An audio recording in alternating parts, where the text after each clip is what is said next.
that I'm finding for trim, it's going to need, well, it's going to need some nose down. How did it track on takeoff? Pretty straight. There's quite a bit of torque roll. It caught me a little bit off guard because it doesn't have the stabilizer like my E-flite one does. It's rolling a little bit to the left, so to the right. So 3 clicks of right trim, 2 clicks of down trim, and now we're flying straight and level. It was flying to the right, but you gave it right trim? I gave it left trim. Okay. There's your pass. It's a very, very, very good flyer. It tracks very well. That's a coordinated turn. That's more rudder than aileron.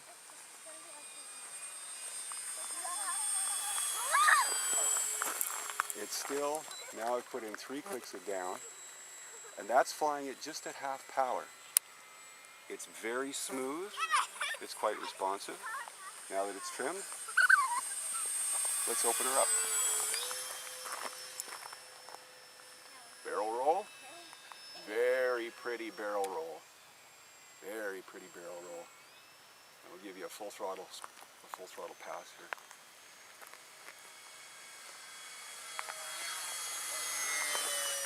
Followed by a barrel roll, which looks beautiful.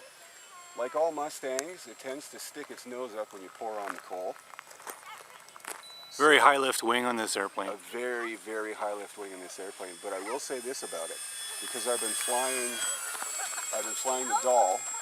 This thing, without stabilization, in the calm conditions that we've got, is almost as stable as the Doll with stabilization. This is a very, very impressive airplane. In fact, I'm totally blown away. See, you can get a low pass going on here. And then we'll do some stall tests. Yeah, we haven't dropped the flaps yet. That's right. How'd that look? Nice. Okay, first we'll do power off. So I'm cutting the power now, applying elevator now, and it drops the right wing. So beware, pilots, it will drop a wing. That makes sense. That's the right wing to drop for power off. That's right. So it'll drop the right wing in a stall. Where now are you going? We'll do a high-speed stall if it will. Lost you. Okay, there you are. Okay. Well, yep, same deal. So beware. It drops its right wing in a stall. The stall is vicious. And the spin following the stall is vicious. So just be aware. Okay, now we're going to drop the flaps. I'll throttle back. And drop the flaps. Some ballooning to be expected. However, slow speed is very stable. It will crawl.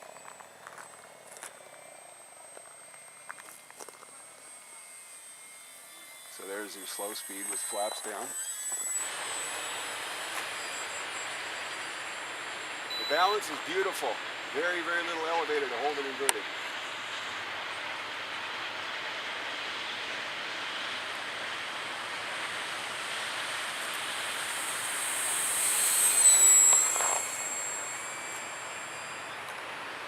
Okay, gonna spin it.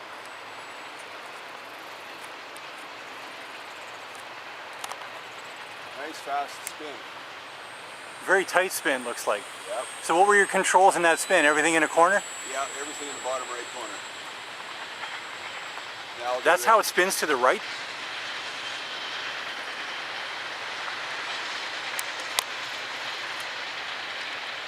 Ah, that was interesting. Yeah, a little flutter there. Yeah, that hesitation. I think that once it's all teched out, it'll be good. It's very smooth. I like that. Okay, we're going to set up for a landing. Pull up. Inbound terrain. Sorry, don't like it. It's alright, it's better to go around than intentionally do a bad one. I'm just more comfortable doing that. That was a great recovery, by the way.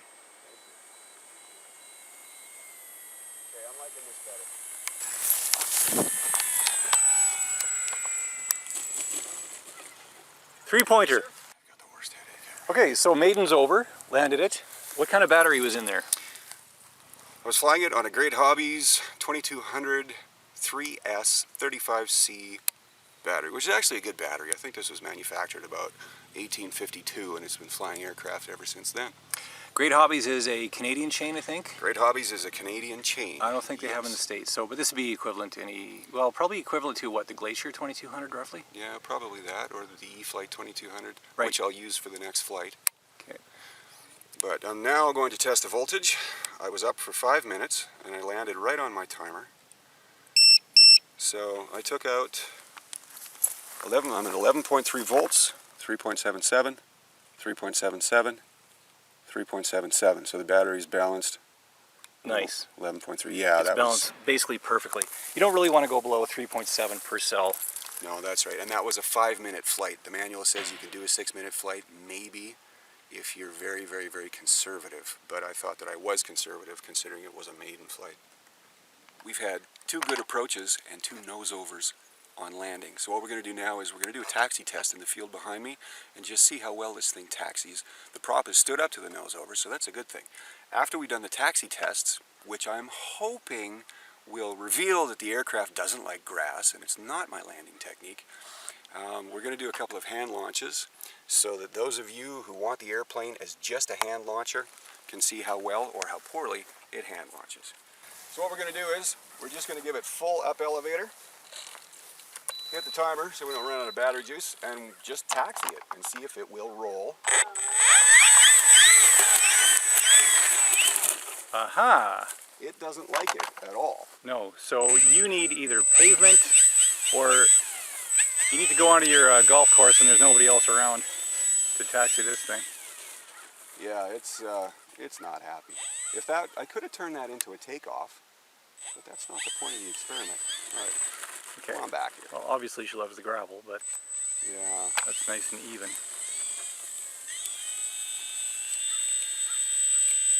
And I've got almost no, whoa, relax, honey. It will just barely taxi on this grass, yeah, but it doesn't like it. The difference between these two 1100mm P-51 Mustangs at the stall is remarkable. An awful lot of guys that want to get into RC flying and want to fly warbirds will go to the local hobby shop and buy a shiny P-51 Mustang. Bear in mind that not all Mustangs are created equal. For a first warbird, this E-Flight P-51 might be a very, very good choice. Its behavior in slow flight is remarkable. It will float, it's very hard to stall, it doesn't really like to spin unless you make it spin. That makes it, to some people, just a little bit too docile for a warbird. If you want a warbird that's more exciting and challenging to fly, with a slightly better scale appearance, with the exception of the tall tail, its stall characteristics can be vicious, which makes it fun. It flies extremely stably at high speeds. The retracts are good and solid. It comes standard with flaps. It's a good airplane, 40 amp ESC, and a decent propeller that can stand up to belly lands. I sincerely recommend that you consider the Banggood ElevenHobby P-51 Mustang.